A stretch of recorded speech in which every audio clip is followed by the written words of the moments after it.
Mr. President, with Election Day approaching in less than 5 months, Democrats are getting understandably concerned. After all, a historic 3-year-plus border crisis and a historic 3-year-plus inflation crisis are not exactly an ideal record on which to run. And so Democrats have been doing what they can here in the Senate to brighten their election prospects with a series of show votes designed to put Republicans in a difficult position, or so the Democrat leader hopes. Now, I said show votes, and I say that because all of these votes were clearly designed to fail. The Democrat leader knew that Republicans were not going to support a border bill that had previously been rejected, a contraception bill that would jeopardize the religious freedom of health care providers, or an IVF bill that would allow for human cloning and genetic engineering of human embryos. These were not serious attempts by the Democrat leader to legislate. These were future campaign talking points. If the Democrat leader really wanted to legislate, he would be bringing up something like Senator Ernst's legislation to promote access to contraception, which has a number of Republican co-sponsors, or any one of the numerous common-sense border proposals Republicans have advanced, like Senator Blackburn's measure to allow state and local law enforcement to detain criminal illegal aliens for ICE to deport. But that's not the legislation the Democrat leader is bringing up. Because, as I said, Mr. President, he's not interested in legislating. He's interested in boosting Democrats' electoral chances, he hopes, this fall. Now, Mr. President, I know the Democrat leader is trying his hardest to put Republicans in a difficult spot.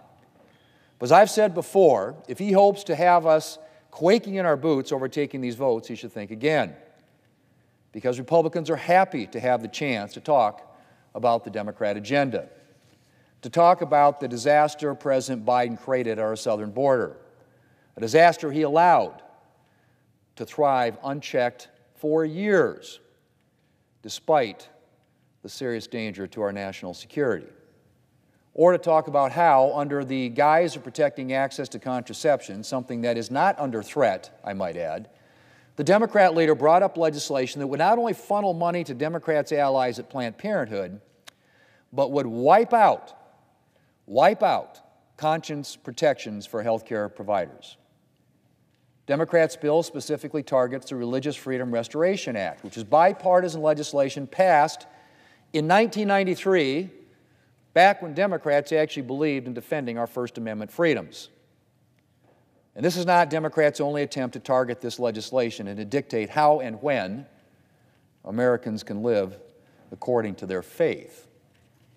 Take, for example, Democrats' so-called Women's Health Protection Act, more accurately called the Abortion on Demand Act, which would prevent health care providers from claiming protection under the Religious Freedom Restoration Act if their faith prevents them from performing abortions.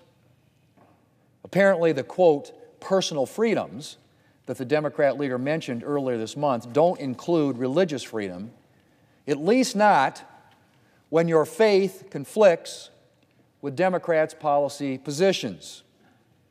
And speaking of the Abortion on Demand Act, Mr. President, I find it very interesting that in a month, the Democrat leader intended to be dedicated to, quote, reproductive freedoms, he chose not to bring up Democrats' signature abortion legislation.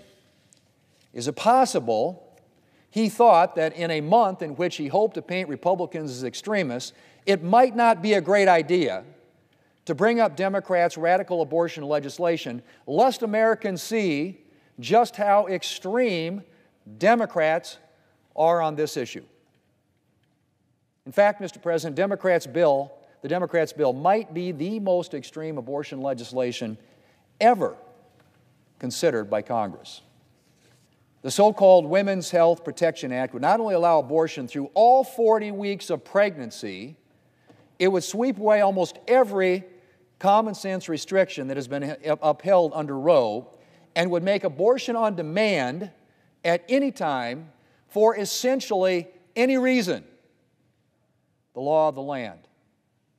Not to mention wiping out the ban on taxpayer funding of abortion, something that's been agreed upon by both sides for nearly 50 years.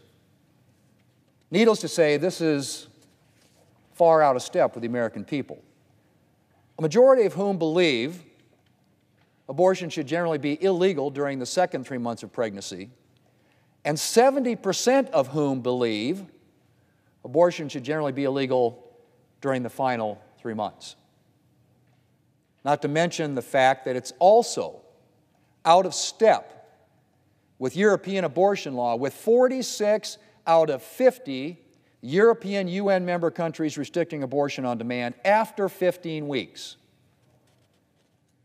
But that's certainly not stopping Democrats from pursuing one of the most radical abortion regimes in the world. Mr. President, in the coming weeks, I expect we'll see the Democrat summer of show votes continue. But I suspect the American people will not be fooled by Democrats politicking. And as for Republicans, well, we're happy to discuss the Democrat agenda anytime Democrats would like to bring it up. Mr. President, I yield the floor.